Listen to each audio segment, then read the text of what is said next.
stayed up to watch the game yesterday. Lakers versus Raptors. They didn't have some of their stars. I'm like, we got this, right? No, we lost. It wasn't completely terrible. Okay, JaVale McGee had a great hot first quarter until he accumulated 3 fouls in the first quarter. Time left in the first quarter. Didn't know that was possible. I think we need to call Guinness because he could be entered into the world records. That may be the fastest I've ever seen. Wow. But AD did show up as usual. He just does his thing all the time. LeBron decided to kick it into high gear, but it was too little too late, to be honest. I don't know if it was too little, but it was just too late, simply too late. You know, we love to kick things into high gear second half as a team. We'll talk about that in a second, but that's just not, we can't. We literally cannot afford that, and I'm glad that this happened on the low because this is serving as proof. We cannot just do that.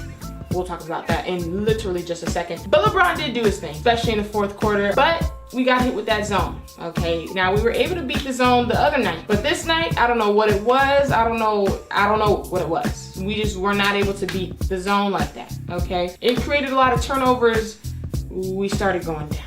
Okay, and there were runs on both sides of the ball. Like, they would get a little lead, then we would get a little lead, but the momentum swung their way really heavy in the third quarter. And the one thing that really annoyed me the most was that I saw our players literally, like, they were getting frustrated. I remember AD, like, at one point, he let the ball, like, roll off his foot or something, and he just, like, let it roll out, and he got mad and was cussing. Wow. You're like, are you frustrated? Like, I understand if you're frustrated, but you need to go to the sideline, get a stress ball, squeeze it a couple times, and come on now. You over here mad, frustrated, and now the whole team, the vibe is off. Everybody's dragging out the court, just like mad in their feelings. I'm sitting there like, oh my, I was disgusted. I truly was disgusted. I literally live tweeted it, by the way. If you don't follow me on Twitter at this point, and on Instagram, at this point, it's just like, I don't know how many times. I mean, I live tweeted it. People already know what I'm gonna say in this video because I was tweeting it yesterday. And I was on Instagram talking about it, but follow me on those if you haven't yet. But I literally tweeted out like, I'm done. I'm not about to watch this. I still watched it, of course. But it was just annoying to see them just like so mad and just giving up like that.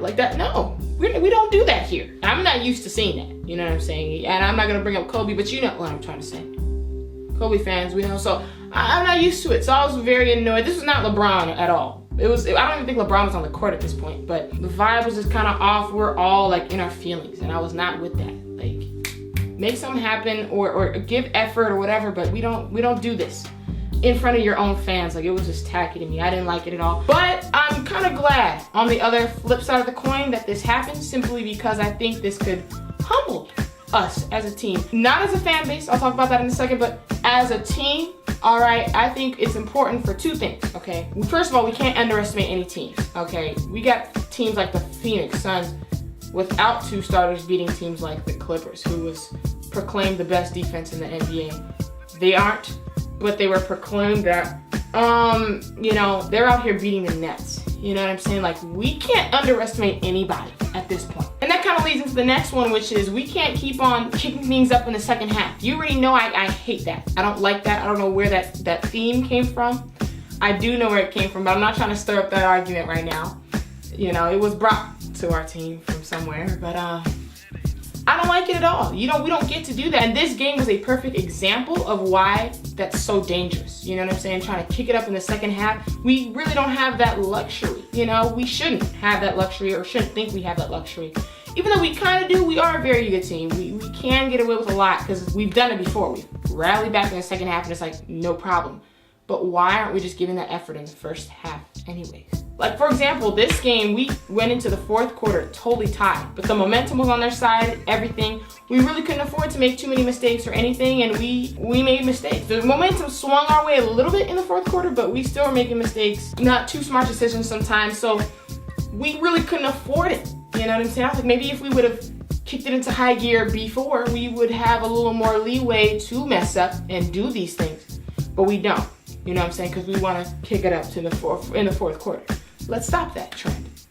Let's dead that today. This is proof that we shouldn't be trying to do that every game. It's over. Wrap it up. All right. I'm glad this kind of happened to us because of that. Now, that did not humble me as a fan at all. I just want to let all the Raptors fans know there was a lot of y'all in my DMs and stuff like that. I understand I would do the same thing. But I just wanted to let you know, like, my thought process has not changed from yesterday to today to tomorrow. From last month to this month. We just came off a hot win streak. This is not... Let me find the tweet. I can't find the tweet, but the tweet basically said, like, we are the best team in the league with the second best defensive rating or something coming off of this win streak. Like, this game shouldn't phase us that much. I totally agree. There is not much a Raptors fan can tell me right now to make me feel any type of way. Like, looking at our respective seasons, you know, comparing the Raptors to us, like, I'd rather be us, you know. So that's no shade. This is truth. So I'm not tripping at all. Just trust me on that. You can gloat, but just know that out of me and you, I'd rather be us right now. That's all I'm gonna say. But congratulations on the win. I applaud you. I'm glad this happened to us. We needed this. Okay, but now for the situation at hand, we're gonna talk about Kuzma, okay? And I know this is a sensitive subject for people. I don't know why. I don't know what's going on with the Kuzma and his fan base right now. Like, we're all Laker fans, you know? I would hope that we're all towards the same goal. But there's some people that are like super defensive and, oh, no Kuzma slander. Like, this is not even slander.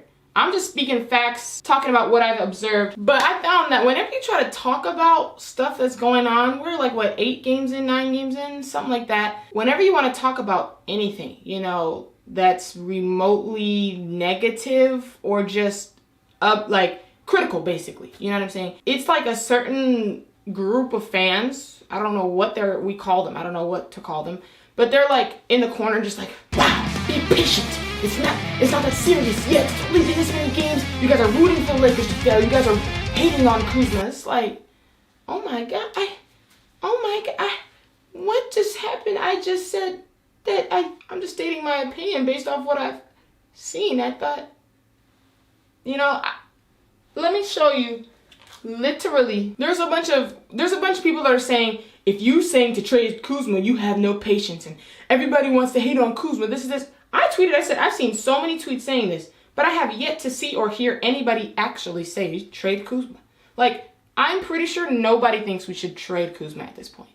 However, people are just pointing things out. I'm going to share some things with you. Okay, if you were on Twitter, you would have known this, but I'm going to share these things with you. Don't get mad at me. Okay, don't hit me with the please be patient. It hasn't been time yet. He's still, like, I get it. I'm still going to show you what we have observed. That's it. I'm not rooting for him to fail. If he goes off in the very next game, not only does that not change what I just said, but I'm happy for him. I want the team to win. I want him to be the best he can be. Y'all have seen how I bragged about him to Clipper fans before, just a couple videos ago. Why would I ever be hating him or wanting him to not succeed? Okay, so let's get that. Be patient. Stop. You're hating on him. Like, enough. We get it. I don't care if it's one game. I'm going to say what I have to say. To be patient, let's chill with that, okay? Just listen. And then you can let me know if you agree or disagree and why, okay, in the comments. But here's the thing. What I've observed during even the game yesterday and just in general, like, first of all, he's off. Okay, he hasn't been feeling himself. He had the injury, yes, you know, slight injury, whatever, but he hasn't been feeling himself ever since that Team USA thing, you know, and he's been, exactly, you know exactly, he's just been off. And my whole thing is this, like, if you're off on offense and you're getting back into your groove, whatever you want to call it, that's fine. But how about we give, like, a double portion, you know, a double portion of effort on the other end of the floor, or even on the same end of the floor, like on offense, off ball, be cutting, be moving, be hustling for balls, be boxing out, crashing the boards on both sides. Like, why don't we try that? You know what I mean? Why don't we do that if something is slow? That's what makes players useful. Like, if you're having a slump, as much as I like to talk about KCP, and guess what? I can still talk about him because he airballed a layup. He's a professional basketball player. There's nothing in the world that can excuse that. So, you know, we can talk about him, but at the same time, he plays his defense. Wow. He's going after the balls. He does give effort when he's not playing offense. No matter how frustrated we get, one thing we cannot take from him is the fact that he's trying. Like, we see him really putting in that effort, and he's doing it. Not just on defense, but just in general. You know, there were so many times I saw Kuzma yesterday, like, I'm like, dude, crash the board. Like, you're just standing there. You're just not, like, what are you doing? To me, if I'm off offensively, I'm trying to do any and everything else that I can do. everything that I can control. Sometimes, you know, the ball's not going through the hoop. Okay, let's try to control what we can control and do that very well. He's not even doing that. You see what I'm saying? That's the problem I have. It's just like, at least crash the board. I understand, like, he's just not good at defense. He needs to be training. We need some special attention to help him with that, because the Raptors last night were hunting him defensively. If you don't know what that means, they're basically playing whoever offense on him. Whoever's guarding Kuzma is whoever's gonna score. Yes, it was that bad.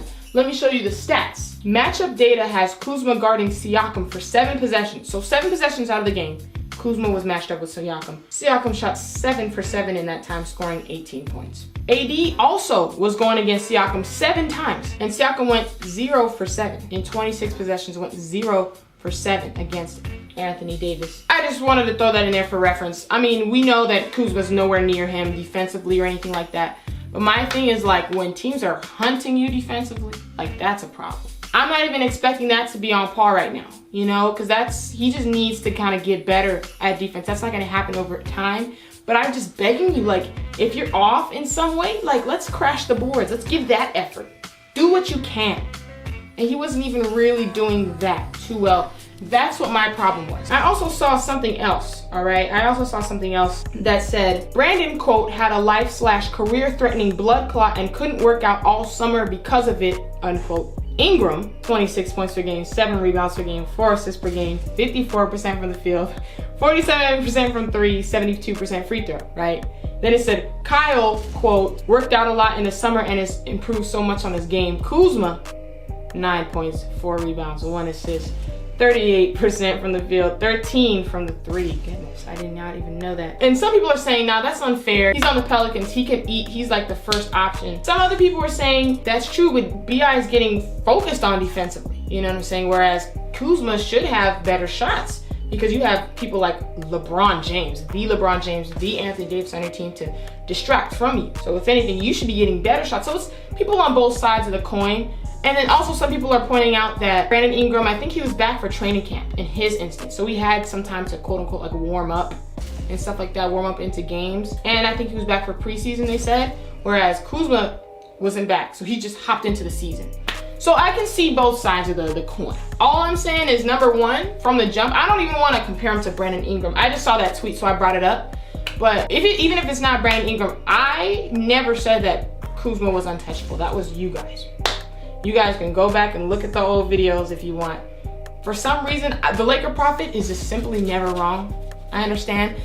Laker Prophet is never wrong. I never said Kuzma was untouchable. Okay? I can't remember who I did say was untouchable. It was either, I can't remember who I said was untouchable. I wasn't saying Kuzma was untouchable. You guys did, and you guys are still saying that. And hopefully it pays out for us. Like, I hope. I still, even if he starts going off, I still don't think he was the untouchable one either way. But I hope he does go off. But I think right now it's just, I don't know, guys. I don't know, there's something with it. And I understand he's coming back from injury. I understand we need to be patient. But like, to me, there's something missing. I'm watching him, guys.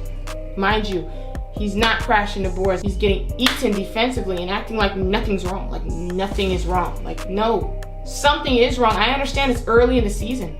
I personally could not care any less. Give effort, period. I don't care when it is. Oh, guys, be patient. It's his only first time. I don't care. Give effort. So something's off. You know, he's on social media a lot. People are saying he needs to get off of Twitter and do this. I don't like to police people like that, because you just don't know how much work these people and these athletes put in behind closed doors, and they just want to get on Twitter one time and tweet, and everyone's attacking them. I don't like to do that. However, I don't know, dude. Like, I think you really should be talking. You know how LeBron does that 0 dark 30 thing for playoffs? Like, shuts down and just locks in? I think you need to do that now. And it's barely the beginning of the season, but it's just like, I don't know how people are okay with this. Just like I don't know how people are okay with like the KCP walking around the organization. I was gonna ask that, but luckily he got 4 minutes. So I'm like, okay, Frank is seeing it. He's seeing the light. Thank you. But you know, I was waiting on this Kuzma thing. I was like, he's gotta get better. I'm not gonna even bring this up. But now I'm gonna bring it up simply because, like, even if you're in a slump offensively, you can do other things, but he's just not even doing those. And he's getting hunted defensively, making us look bad. You know what I mean? Getting us scored on. It's just like, we can't have all this going on at one time. I understand you guys are instinctively want to protect Kuzma. For some reason, I feel you, but like, I'm a Laker fan. Like, at the end of the day, like, you do need to perform. You know, I'm not protecting a certain player at all. I don't know where that idea came from or when we started to do that as Laker fans, but that's not what I ever came to do. Give us that effort. That's all I ask. That's all I ask. And I think it's also worth noting that KCP and Kuzma both worked with this man called Lethal Shooter. Okay, if y'all don't know him, he's like a shooting trainer. Like he changes people's jump shot basically into a better jump shot. And he worked with both of them over the summer, and both of them have seemed to decline. A lot of people are, you know, raising their eyebrows at this. They're saying this is a little shady. People are saying, I've been trying to tell you he's a scammer. I don't know, guys. I have no information on it. You look it up for yourself. I have no information. All I'm saying is, it is a little odd. It does look a little weird. Lethal Shooter, please come out and show us that, you know, you're not ruining these people. You haven't ruined these people's careers, because it's just like KCP was always frustrating, but it was never like this. I mean, come on. The dude, he went for like 40 points last season one time. Like, he can score the ball, period. This is unusual. This for Kuzma, to me personally, I understand he's getting back into the swing, but to me, this is not normal. This is why I'm saying this, because there's something off. I'm telling you, there's something off. Laker Prophet feels it. That's why I'm telling you. I don't know how many times I could tell it. I'm telling you. You know, yo, just give him time. Give him time. Like, I don't think it's because he's getting back into the flow. I don't. I really simply don't. And I'm not trying to say it's because of Lethal Shooter. I don't know what it is. I don't know if it's simply just him. But there's something with Kuzma. Whether it's effort levels or what, it's something. And I'm not with it. I'm not liking it, but I don't know what's going on. So I don't want to say too much and get on him like I know what's going on behind the scenes. But there's something, okay? Also, we have to keep in mind, I'm gonna end the video because it's going a little long, but we do have to keep in mind the fact that, you know, the new lineups and everything, we're still trying to figure out lineups. So that is kind of hard to jump into. Now we're throwing Kuzma in the mix. So yes, that does account for some of it. I will definitely give you that, by the way. I should have said that way earlier. I totally forgot. But so I'm not trying to put the full blame on him at all. I'm just saying something's not right. Training staff, coaches, guys, we rally around him and we need to focus him. Focus on something, because, I mean, really, this was y'all untouchable dude. So let's get it into gear, because let's be patient. You're telling us to be patient. Let's be patient. Get him into gear and let's continue. Because if he starts kicking, we're already killing without him killing. You see what I'm saying? So if he starts to kick it into high gear, it's wraps for the league. So we're waiting on it, guys. So let's just pray that he does, okay? Hopefully I explained that right. I've been watching the time. I was trying not to go too long, and I totally butchered my time mark. And me having the time in the back of my head is kind of like rushed me. So I've probably forgotten stuff, and I didn't explain stuff well enough, but I'm just trying not to take too long, guys. So I'm sorry. I talk a lot, okay? But the video is over, okay? Like this video if you enjoyed it, and comment down below what you think. Like, what do you think is going on? Spare me the be patient. I get it. I'm just pointing out what I see. That's it. I don't hate Kuzma, okay? All right. Well, let me know what you guys think in the comments, okay? Check out this video if you haven't seen it yet. Some of y'all just didn't watch it. So check this video out if you haven't seen it. Subscribe to the Splash Squad down here. I'm out. Peace.